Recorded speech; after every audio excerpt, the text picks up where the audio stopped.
వచ్చిన తర్వాత ఎలా ఉంది మీకు పరిపాలన ఎలా ఉంది?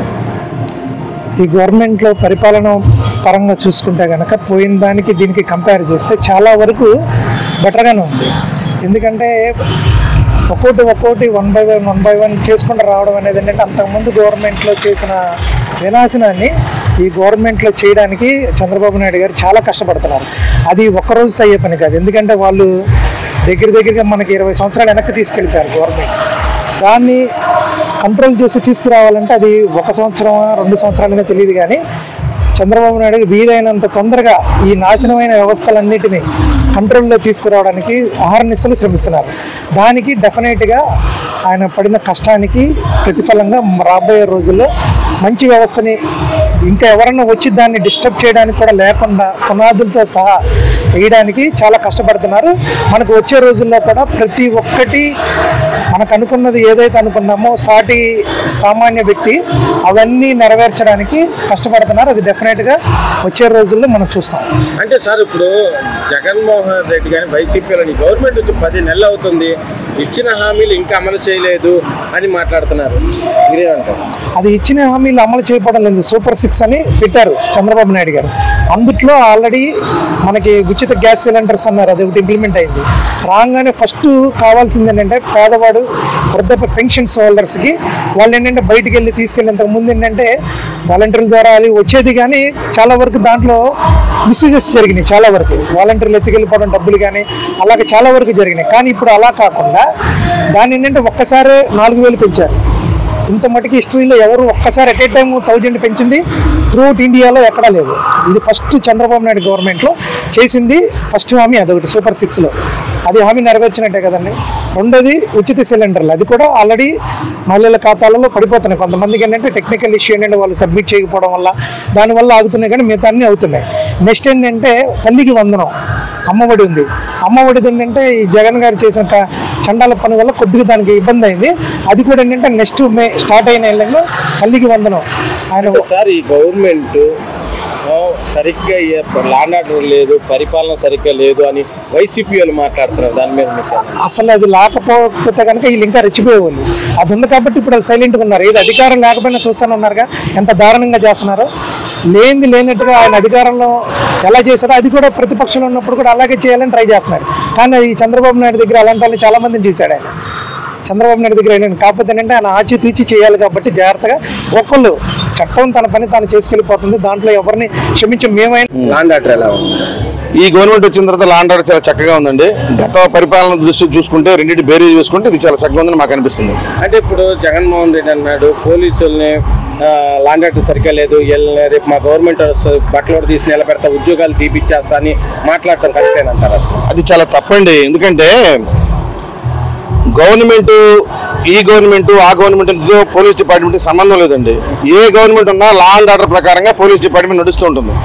గతంలో ప్రభుత్వాల్లో చేసిన ప్రభుత్వాల్లో ఏమున్నప్పుడు మీకు మన జస్ట్ ఉదాహరణ తీసుకుంటే శ్రీలక్ష్మి గారు చిన్న వయసులో ఐఏఎస్ ఆఫీసర్ అని చెప్పి ఆ రోజున ఆమెకి ఒక మంచి రికార్డ్ ట్రాక్ ఉండేది. కానీ ఆమె పరిస్థితి ఏమైందని ఆ రోజున డాక్టర్ వైఎస్ రాజశేఖర్ గారు ముఖ్యమంత్రి హయాంలో ఆ ఓబులాపురం గండ్ల కేసులో ఆవిడ ముద్దాయిగా మరి కొన్నాళ్ళు జైలు శిక్ష అనిపించింది.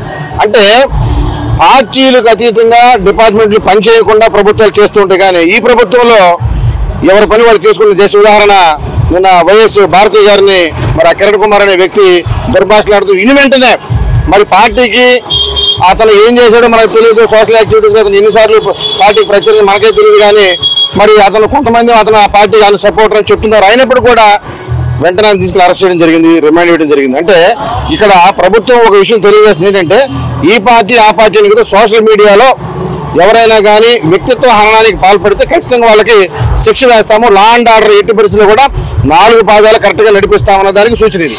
అంటే ఇప్పుడు కొంత వైసీపీ మాజీ ఎమ్మెల్యే మాజీ ముఖ్యమంత్రి అయ్యుండి నెక్స్ట్ మా గవర్నమెంట్ వస్తే గుంటూరు నుంచి అటు సైడ్ ఉన్న నరుకుతాం, ఇటు సైడ్ ఉన్న ఇంట్లో నుంచి ఉత్తరాంధ్ర వరకు ఇళ్ల నుంచి బయటకు తీసుకొచ్చి కొడతాము అది ఇదని మాట్లాడతాం. అసలు కరెక్టేనంట? అది చాలా తప్పండి. అది కారుమూరి నాసిర్ గారు ఆయన విజ్ఞతకు వదిలేస్తున్నాం. అది ఈ రోజున ఒక ఎమ్మెల్యే ఉండి ఒక ప్రజాప్రతినిధిగా ఉండి మీరు ప్రజలకు ఏమి మెసేజ్ పాస్ చేస్తున్నారు? మీరు భయభ్రాంతులకు ఎందుకు గురి చేస్తున్నారు? మీరు ఈరోజు రాష్ట్రంలో ఏం జరుగుతుంది? వైసీపీ వాళ్ళు ఏమైనా దాడులు చేస్తున్నారా? ఒక విషయం అండి, ఆనాడు చంద్రయ్య నడి రోడ్డు మీద పీక కోసేశారు. అప్పుడు మీకు శాంతి భద్రతలు మీకు తెలియలేదా? ఆ రోజు తప్పని మీకు అనిపించలేదండి? చిన్న విషయం, డాక్టర్ సుధాకర్ ఏమన్నాడంటే మాస్క్ లేదన్న పాపానికి 2 చేతులు పెడరెక్కలు విరిచి ఒక గోంటాన్ని తీసుకెళ్ళినట్టు వ్యక్తిని తీసుకుని డాక్టర్ గారిని ఆయన మరణానికి కారణం ఎవరు ఆ రోజు గుర్తులేదు మీ అందరికీ. మరి అలాగే చూసుకుంటే మందు రేటు ఎక్కువ ఉంది, మందు చీపుగా ఉందని ఆ కరోనా చెప్పేశారు. ఇలా రకరకాలుగా ఆ వెంకయ్యమ్మని ఎంత హెరాస్మెంట్ చేశారు మీ అందరూ తెలిసిన విషయమే. మరి అటువంటి చర్యలు ఈరోజు జరుగుతున్నాయా సోషల్ మీడియాలో? మరి ఆ రోజున మరి ఉదాహరణ చెప్తున్నానంటే మనం అనుకోవద్దు. మరి శ్రీరెడ్డి విషయం తీసుకోండి, శ్రీరెడ్డి ఎంత ఘోరంగా మాట్లాడింది, లోకేష్ యొక్క వ్యక్తిత్వాన్ని గురించి మాట్లాడారు, రోజా గారు మాట్లాడారు, అంబటి రాంబాబు మాట్లాడారు. మరి వీళ్ళందరి మీద కూడా కేసులు పెట్టాలి, మరి వీళ్ళందరినీ అరెస్ట్ చేయాలి. మరి అయినా కానీ చేయకుండా ప్రభుత్వం ఏం చేస్తుంది మరి మనకు అర్థం కావట్లేదు. కానీ ఈ రోజున ఈ పార్టీ చెప్పింది వాళ్ళ యొక్క కిరణ్ కుమార్ అతని సపోర్టర్ అది తీసి అరెస్ట్ చేశారు. మరి కారుమూరి నాగేశ్వరరావు గారు ఇప్పుడు ఆయన ఒక బాధ్యత గల వ్యక్తి. మరి ముఖ్యమంత్రి జగన్మోహన్ రెడ్డి గారు 5 సంవత్సరాలు ముఖ్యమంత్రిగా చేశారు. ఆయన బట్టలు ఉడదీస్తాం, పోలీసులను పంపిస్తాం, వాళ్ళకు ఉద్యోగాలు లేకుండా చేస్తాం, సప్త సముద్రాల దాన్ని మనం తీసుకొస్తాం అన్నది ఏంటంటే ఒక రకమైన బ్లాక్మెయిల్కి పాల్పడుతుంది అనేది నా ఉద్దేశం.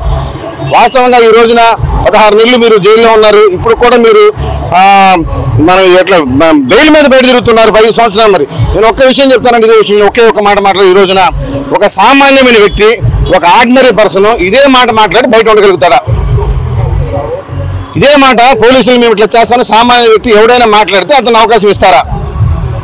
మరి రాజ్యాంగంలో మరి ఈరోజు డాక్టర్ బిఆర్ అంబేద్కర్ పుట్టినరోజు ఈ రోజున రాజ్యాంగంలో మాట్లాడే హక్కు ఇచ్చారు, మీకు వాక్ స్వాతంత్రం హక్కు ఇచ్చాం కదా అని చెప్పి నోరుందని ఇష్టానుసారంగా మాట్లాడి ప్రజల్ని, ప్రభుత్వాన్ని కానీ లేదా పోలీస్ డిపార్ట్మెంట్ కానీ బ్లాక్ మెయిల్ చాలా తప్పు.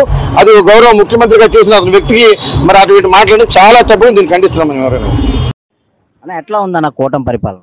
కూటమి పరిపాలన అయితే చాలా బాగానే ఉందండి ప్రజెంట్ అయితే. అంటే ముందైతే మనకి గొడవలు అయ్యి అన్నీ చాలా ఉండేవి. ప్రజెంట్ అయితే ప్రశాంతంగా ఉంది, ప్రశాంతంగా నడుస్తుంది, అన్ని డెవలప్ చేస్తారనేసి నమ్మకం అయితే బాగుందండి.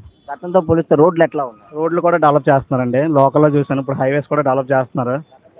గతంలో అయితే గుంతలు అన్ని ఎక్కడ పడితే అక్కడ చాలా ఇబ్బందిగా ఉండేది, యాక్సిడెంట్లు అయ్యి చాలా ఎక్కువయ్యి. అనకాపల్లి చోడవరం రోడ్ అయితే ఇంక చూడవసరం లేదు, ప్రభుత్వం వచ్చాక ఆ రోడ్ వేస్తారు. చాలా పీస్ఫుల్గా వెళ్తున్నాం. నేను డాక్యార్డ్లో అట్లా చేస్తూ ఉంటాను. గారు ఇప్పుడు గతంలో చూసినట్లయితే పరిశ్రమలన్నీ చాలా వెనకబడిపోయాయి, వచ్చిన పరిశ్రమలన్నీ వెనక్కి తోలేశారు. ఇప్పుడు లోకేష్ గారు వాటిలన్నీ తేడానికి కూడా చాలా కృషి చేస్తున్నారు. ఎట్లా ఉండబోతుంది నిరుద్యోగులకు కూడా కొత్త కొత్త ప్రాజెక్టులు కానీ ఇండస్ట్రీస్ కానీ తెస్తున్నారండి.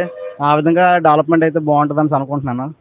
లోకేష్ గారి మీద పూర్తి నమ్మకం ఉందా? కంపెనీ నమ్మకం అయితే ఉందండి, చంద్రబాబు నాయుడు గారి నమ్మకం అయితే ఉంది. గతంలో మీరు చూశారు చాలా మంది శాంతి పద్ధతులు ఎట్లా ఉండేది, ఇప్పుడు ఎట్లా? ఇప్పుడైతే ప్రజెంట్ అయితే పీస్ఫుల్గా ఉందండి.